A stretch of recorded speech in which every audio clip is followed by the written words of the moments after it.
I'm referring to the video which is the bone of contention, the very basis of why there was an alleged threat to the life of the president. Yung pong nagsasalita si Vice President Sara Duterte dun sa isang kwarto na madilim. Opo. And I have a copy of a more complete video. And I can say that the video was spliced and edited out. Meron pong mga tanong doon that led to the Vice President's response.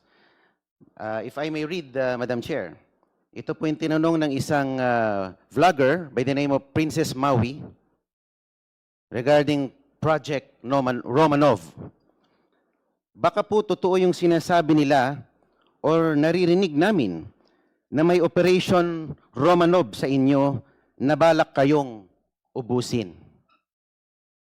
Bago po niya binanggit yon ni Sara Duterte, meron pong nagtanong sa kanya na vlogger about it was a concern about the threat on her life. So, ang Project Romanov ay hindi talaga para magplano na sa buhay ng ating Pangulo, kundi initially para ubusin ang mga Duterte. Base dito sa tunong ni Princess Maui. And I have a copy of the more complete video, Madam Chair, if you so desire to be furnished the copy of the video. And if I may add, Madam Chair, the statements made by VP Sara Duterte is mere political hyperbole rather than a true threat. Philippine courts have historically protected harsh, even offensive political rhetoric when it lacks a specific imminent call to lawless action. Impeachment cannot rest on rhetorical severity alone. Impeachment requires a disciplined inquiry into proof, intent, context, and official misuse of power.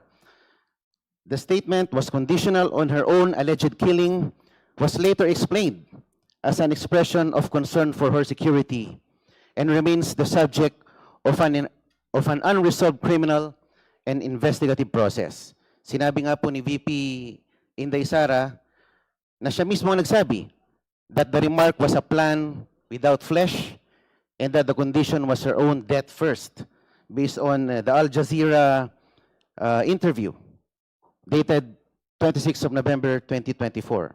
Unless the House can prove that the Vice President made a serious operational instruction to an identifiable person or used her office to advance such plan, the allegation is better treated as a matter for criminal investigation and political censure, not as a self-executing basis for removal from office. And if I may end this manifestation, Madam Chair, based on the fourth verified complaint itself, the allegation arises from a statement made during a press briefing framed as a conditional and dependent on a hypothetical scenario. With due respect, this raises a threshold issue. At this stage, the committee is not determining criminal liability. It is determining whether the complaint alleges sufficient grounds based on its contents. A statement standing alone without an overt act, without corroboration, and without evidence of execution remains an allegation. And Madam Chair, habang pinapanood po natin ang mga video ni VP Sara, ang Pangulo ay nananatiling buhay na buhay, alive and kicking, at nakakapag-jumping jacks pa. So, buhay na buhay po ang ating Pangulo at malusog. Maraming salamat po. Madam Chair.